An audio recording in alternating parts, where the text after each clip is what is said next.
Rev your engines and fasten your seatbelts. It's time for Thunder Talk with Dan Bailey, keeping you up to date on everything going on this season at Mississippi Thunder Speedway. Thunder Talk is powered by Arcadia Chrysler, Dodge, Jeep, and Ram. Now, here's your host, Dan Bailey. Hey, race fans, welcome to another edition of Thunder Talk on the WINONA Sports Network, 99.3 FM, and streaming live on WINONARadio.com. I'm Dan Bailey. We've got a lot of excitement headed to Mississippi Thunder Speedway this weekend with a two-night special. The Great Pumpkin Races, presented by Coca-Cola, and I know that everybody at MTS would enjoy seeing you in the grandstands to enjoy this two-night special. I've got a whole bunch of information about the special event, but first, I want to remind those of you who are listening to Thunder Talk on the radio that you're missing a lot of the discussion. Due to time necessities, I have to edit out some of the conversation, so if you want to hear this week or any week's conversation in full, all you need to do is head to YouTube, do a simple search for Thunder Talk with Dan Bailey. You can hear today's entire discussion with my guest, as well as prior editions of the Thunder Talk program. For those of you who are listening via the YouTube stream, I want to invite you to like this video, share it with your friends. Don't forget to subscribe to this channel, and of course drop a comment or two down below so that we know exactly how the program is doing with you, and click that bell so that you are updated of future offerings. All right, this Friday and Saturday night, September 29th and 30th, the Great Pumpkin Races presented by Coca-Cola at Mississippi Thunder Speedway. A lot of excitement, a lot of money on the line, and a lot of green flag laps for race fans to enjoy. We will have the KevcoRacing.com USRA Modifieds battling for $1,000 to win. We will have Buffalo Saloon USRA late models on the high banks. We will have our Centerville Welding and Repair USRA stock cars with additional green flag action from the Black Horse Bar and Grill USRA B mods, the Horman's HVAC USRA hobby stocks, and a return special visit from the Outlaw Mini Mods. All of this and more during the Great Pumpkin Races presented by Coca-Cola.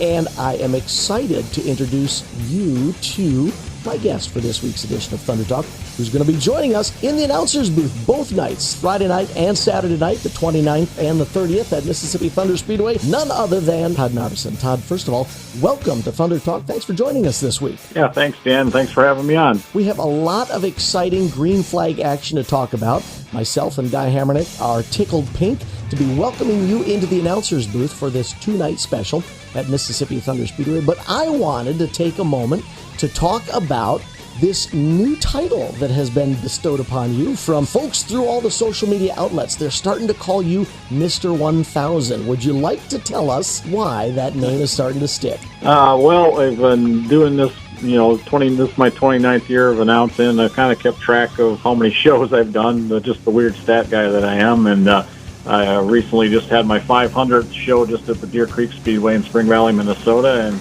I was scheduled to do my 1000th show last weekend at the Fall Jamboree at Deer Creek, but Mother Nature kind of interrupted that. So you guys and Tyrone Lingenfelter and everybody at MTS was kind enough to invite me to come over, and tomorrow night, Friday night, so it'll be the 1000th show that I've been behind the mic. So kind of one of those things I didn't really want to bring up, and some people said, hey, if this is a big deal, you need to tell people about this. So I kind of caved in and decided to talk about it. So it's kind of snowballed from there, I guess. Well, we are excited to welcome you to Mississippi Thunder Speedway. You bring a wealth of knowledge, excitement, and a great voice for the spectators to listen to. But I want to focus in a little bit on your career as an individual involved in motorsports. Let's jump in the time machine and go way back to where and when it all started. How did you first get involved in the sport? It may have been long before you ever picked up a microphone. Yeah, exactly. Kind of like a lot of us. I had an uncle that raced, and my mom and dad took me along to the races, and my mom said I was actually going to the races before I was born when she was carrying me, so I guess it's just a lifelong deal, and just went to the races when I could with my folks, and then, kind of wasn't that many shows that we went to. I mean, we went to a lot to watch my uncle and stuff, and then once I got my driver's license, it was on. We just kind of took off from there. Kind of got into photography a little bit when I got out of high school, and took a lot of photos and stuff, and then kind of got into the media side of things about 1985, and started writing stories for different racetracks and stuff, and kept doing the photo stuff, and then was kind of covering a lot of the tracks around this area and selling racing papers and doing kind of a little bit of everything. And one night over at the Winona County Speedway in St. Charles, they had an announcer there that took a few nights off, and I just asked the promoter there, Mike Schubert, if you ever needed a announcer, I'd like to give it a shot. And it turned out the next Saturday night, he called me at like 4:40 in the afternoon on Saturday and said, "Hey, can you come? My announcer fell out of a tree and broke his arm." Oh, no. So, so I quickly ate my supper and took off in the car and went over there and did a couple more nights that year for Dale Catarabic was the guy's name. He's kind of a legend over here in the Minnesota area.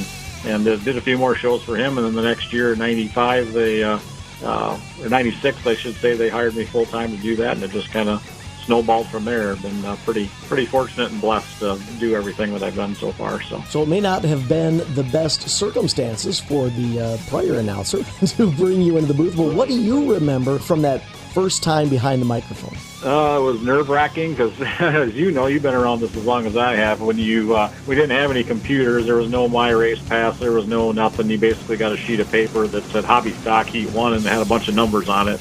And you basically had to know everybody in each of the race cars. So the first couple nights were kind of hectic, especially the first night because I just kind of got thrown into it and there really wasn't any time to go down and talk to anybody. But that's the one thing I remember. But we got through it and they must have did okay because they decided to bring me back for a second and third time, and then eventually just hired me to be their announcer. So yeah, it was interesting for sure. And from those first few races at the Winona County Fairgrounds, you have turned this into a lengthy and now legendary second career for yourself in and amongst your regular job that keeps you busy each and every day of the week.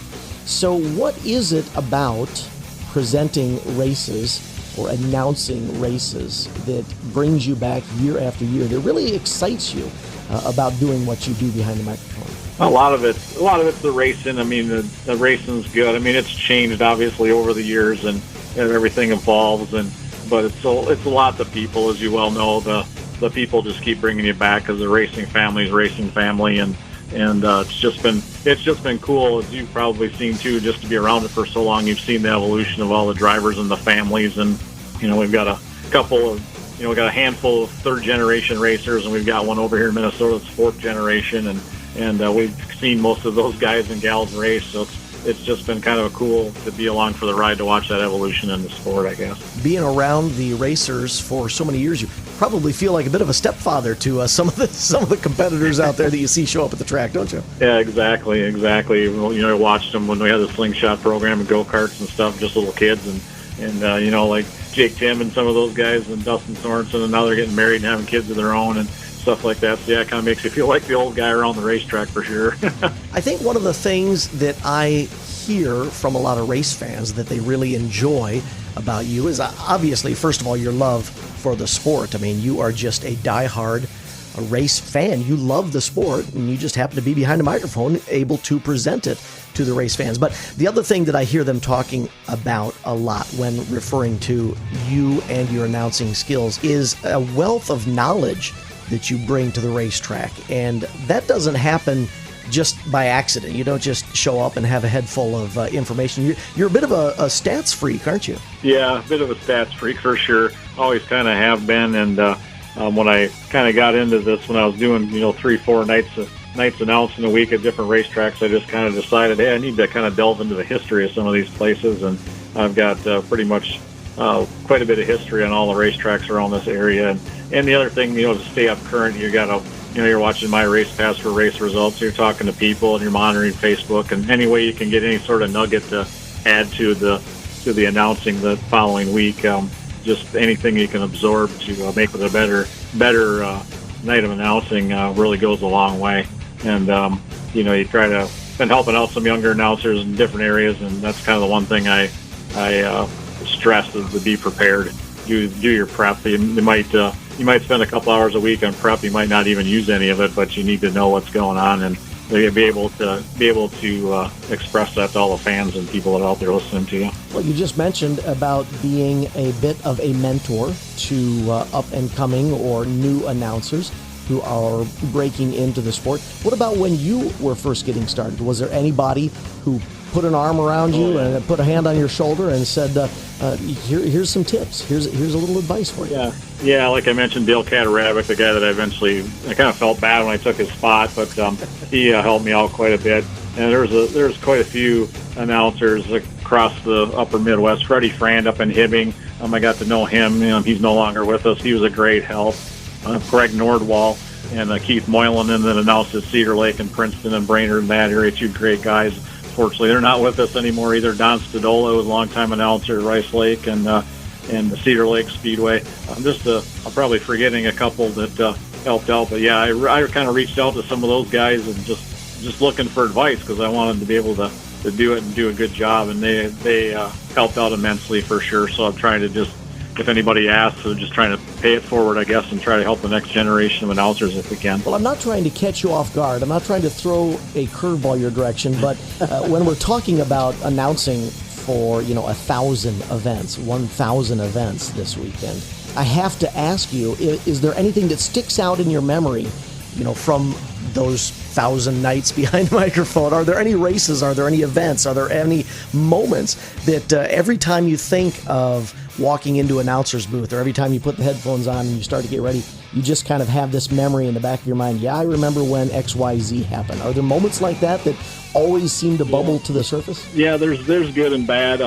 Like we've been doing the Wissota 100s back in the day with Chris Steppen up at Cedar Lake Speedway. Those were pretty epic when we'd have 380, 400 cars up there, and we were the two guys that were doing that, and then doing some of the Wissota 100s too, and more recently with Ron Krogh and a couple other different announcers. Those were always fun. 2009, I got to do the US MTS hunt and was able to go to some different tracks with the Staleys and see a different side of the sport and the traveling aspect and stuff. With all the racers and the crews and stuff. That was pretty cool. As far as races, there's been a million great races, as you all know. The one that everybody keeps bringing up was the Friday night of the Fall Jamboree in 2015 at Deer Creek Speedway. I was just back on Facebook here a couple weeks ago, or Brandon Davis and Rodney Sanders and Joe Duvall and Jason Hughes and a few other guys were putting on a great show up front. Brandon Davis ended up on the wall, of course, and ended up losing the race. And Jason Hughes won it, ended up sweeping the weekend. That one stands out. There was a couple races at St. Charles that stand out. Bob Tim and Dave Steerks at the fair one year, that little tiny track, they went side by side for 25 laps. Bob was up ripping the cushion and Dave was down on the bottom. I don't remember who won, but it was a great race. They went side by side. There's just a ton of great races that pop into mind. We could talk all night long. Of course, there's been the dark side of the sport too. We've had a couple deaths when I've been announcing. Those are always tough, and a couple bad wrecks where we've had guys go out in helicopters and stuff like that. That kind of, the bad side of the sport kind of sticks out a little bit too. We just try to focus on the positive stuff. But like I said, it's a lot of the people that you meet that are really kind of the cool thing of the sport. So, do 1,000 events weigh on you now that you've been in this position for so long, or are you still able to walk into the announcer's booth every Saturday night or whatever night it might be that you're announcing with that same sparkle in your eye and down in your soul and excitement to present these races to more race fans? Yeah, I think so. I think we still got a little fire in the belly, I guess. But it's still fun. I still enjoy doing it. These multiple day shows as you get older are a little harder to recover from when you're trying to announce 3-4 days at a time. But it's still fun. There's always, it just kind of makes you feel old sometimes if you start talking about how many years you've been around and stuff. Try not to focus on that too much and just try to focus on the current and the future, and just try to have some fun with it while we still can. So, because you don't know what tomorrow's going to bring, so you just try to enjoy each show as it comes at you. I'm going to jump off of what you just said. You never know what tomorrow's going to bring, and I'm going to go back to something you mentioned when we first started talking about how you like to try to pay it forward. I think at that time we were talking about other announcers, but let's talk about the sport in general, because you do so much more than just announce races, and I don't mean that as a slight. I mean, announcing races is great. There's a lot to it, and you do an exceptional job at it. But you also are able to take a spotlight and shine it on the sport from a different angle, and that's what some of the older, maybe retired racers. So you have a great program that you put together every year with some great names from the past. Tell us more about that. Yeah, we do. Kind of started as a kind of a fluky deal. That's our race reunion that we do here in Rochester, usually in the spring. It kind of started out as a thing with Mark Noble and Leroy Sharkey. Just kind of wanted to get together and watch some old movies that Mark had, and they just kind of decided to get a few more of their buddies along and that they haven't seen for maybe 30, 40 years, and just decided to get a small gathering together. And then Steve Yagi, he's a racer too, and his son Jordan races. They got a hold of Steve somehow. I don't know how this all went down to start, but Steve got involved in it and offered his shop up as a place for Bell meat. So, and then I kind of just got involved a little bit with it the first year, trying to get a hold of some people that they were having trouble getting a hold of, and we probably had 25 people, maybe 30 people at the first one. We had a couple of race cars there at Steve's shop, and it's kind of just snowballed from there, and we're pretty fortunate to get a lot of these guys together, guys and gals, and we have it usually towards the end of March every year, and we get a bunch of old race cars there, and we get a bunch of racers there, and we just get them all together to have some fun. We have food, and it's a pretty cool deal. Now we've got people bringing photos and videos and all sorts of stuff, so it's just a big celebration of our history of our sport, and it's pretty cool because a lot of these guys that paved the way for us are leaving us, unfortunately, and it's just been fun to see them all be able to get together, these first few, and have them have a fun day and kind of reminisce about their history and the success that they had behind the wheel of a race car. Because without them, we wouldn't be where we're at today. So just a neat deal to be a part of, for sure. Not only have you brought your voice and your enthusiasm for the sport to the sport, you've also brought your artistic talents to the sport. I've seen you do some freehand artistic work of current and past cars, and those seem to become extremely popular as well. How did that get started? Well, I've always kind of been into art. My dad did the old quill, pen, and ink drawings back in the day. I guess I kind of got my artistic ability from him, and took art classes in school and stuff, and duel with race cars, as a lot of us did back when we were in school and we were bored and stuff, drawing our favorite racers' race cars. And I don't know, it's probably early 2000s I kind of got started doing stuff like that. In probably the late 90s I started doing that stuff, and just kind of showed them to the racers, and they were interested in them. I started selling them, and then I kind of got really busy with announcing and kind of got away from it. And then had some eye issues in 2016, and one of the things my doctor said I should do something to challenge my eyes, so I kind of got back into drawing again, and it's kind of taken off from there. It's had a lot of people that I've drawn their race cars, and like I said, we've done some historical stuff too, and it's just been kind of a fun side thing that I've done. Haven't done a whole lot this year because it's been pretty busy, but I got a couple other big projects that I've got started that I need to get completed. That'll be pretty cool when they get done too. Can you give us some hints on what those projects might be? Well, we got one. I can probably tell you about it. We got one where Les Duhlman and I have been back and forth here for a while. We're going to do because Les has raced for like 45 years, 46 years now or something like that, and we got a bunch of photos of his race cars, and we're going to try to do a big drawing of a lot of the cars that he raced. He's kind of into that to get that done. I've kind of got a small start on it, but got I think there's 26 cars we're going to try to squeeze onto a drawing, but that's one of them. The other one's kind of a secret deal, so I can't really talk about that, or at this point anyway. But we did the big one for the Carl Fenske deal. A lot of people know that story. We were working with Carl to try to get a drawing put together, and we just kind of got the last pictures of the one race car that we wanted to get on it right before he passed away. So he unfortunately didn't get to see the finished product, but the first Fenske Memorial, we made a bunch of prints and sold them and donated it back to the purse. That was probably one of the more popular drawings that I've done. That was a lot of fun to do. So you had mentioned a couple of minutes ago some of the highlight events that you remember doing through your 1,000-night career behind a microphone. Are there any events that you haven't done yet that you would like to do? Everybody has a bucket list. Do you, as an event announcer, have a bucket list? Do you have events that would just be a kind of a highlight moment, icing on top of the cake for you? That's a good question. I guess I've never really thought about it. Just been thinking about the stuff that I have done and been blessed. But there's a few racetracks I'd like to maybe announce at, or some events that'd be cool. I know Eric Erickson up at the ABC Raceway in Ashland, Wisconsin. They have their annual Red Clay Classic, which is going to be going on this weekend. He's been trying to get me to come up there for quite a few years. It just hasn't worked out to work with their announcer possibly to help out there. That'd be a really fun show because that's a pretty historical deal. But I don't know, just some of the tracks around here that I haven't worked at previously, like Decorah. I love that little racetrack down there on the fairgrounds in Decorah, Iowa. It'd be kind of fun to do that. And now Todd Staley's made immense changes at the Mason City Motor Speedway in Mason City. It'd be kind of fun to do that. But as far as traveling and stuff, I kind of got my dose back in 2009 and just decided that kind of wasn't for me, that lifestyle. But I got to do it, and it was fun to do it for a summer. But, that was a good question, Dan. I'll have to think about that a little bit more. I'm going to challenge you one more time.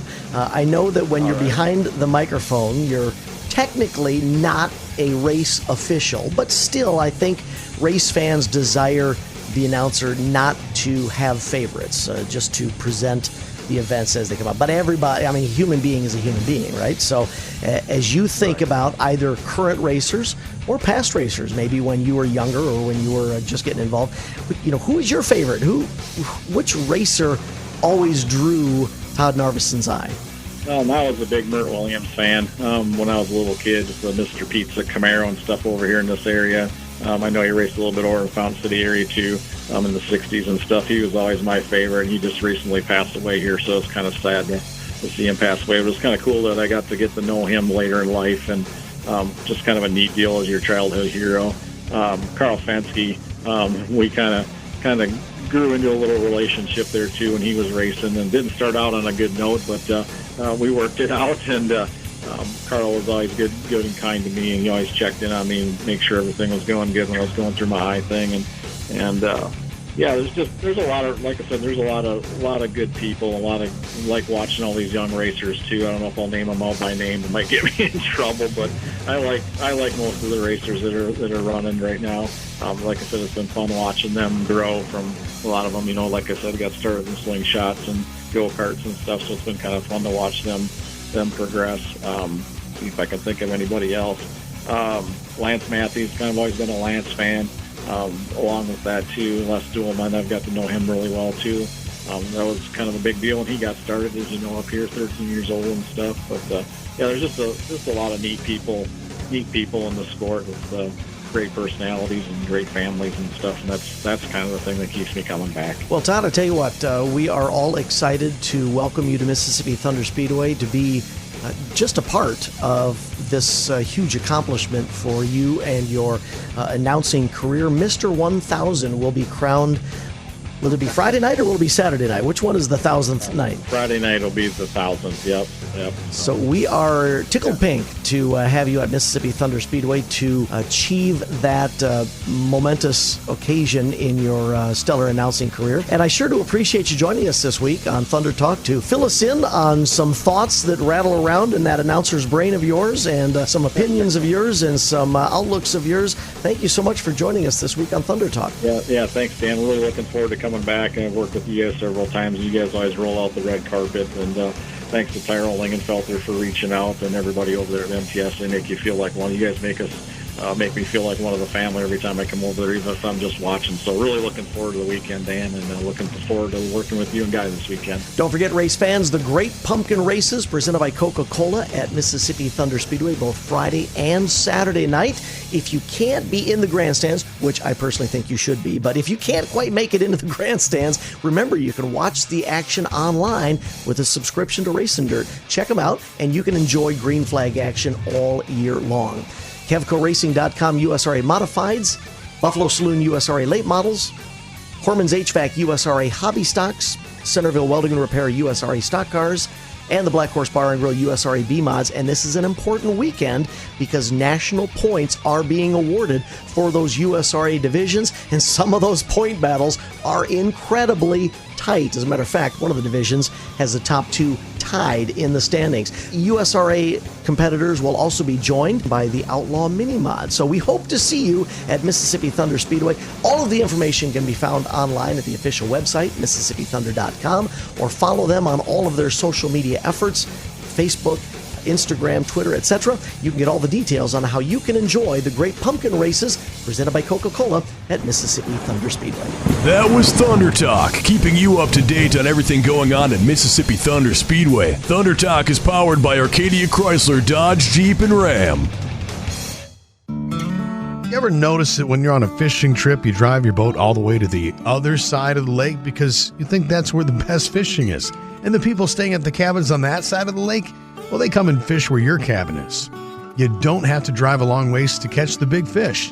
And at Arcadia Motors, you don't have to drive a long ways to get the best deal on a new Chrysler, Dodge, Jeep, or Ram truck. The best deals are right in the bay next to your cabin. Take the short, scenic drive to Arcadia Motors. ArcadiaDodge.com.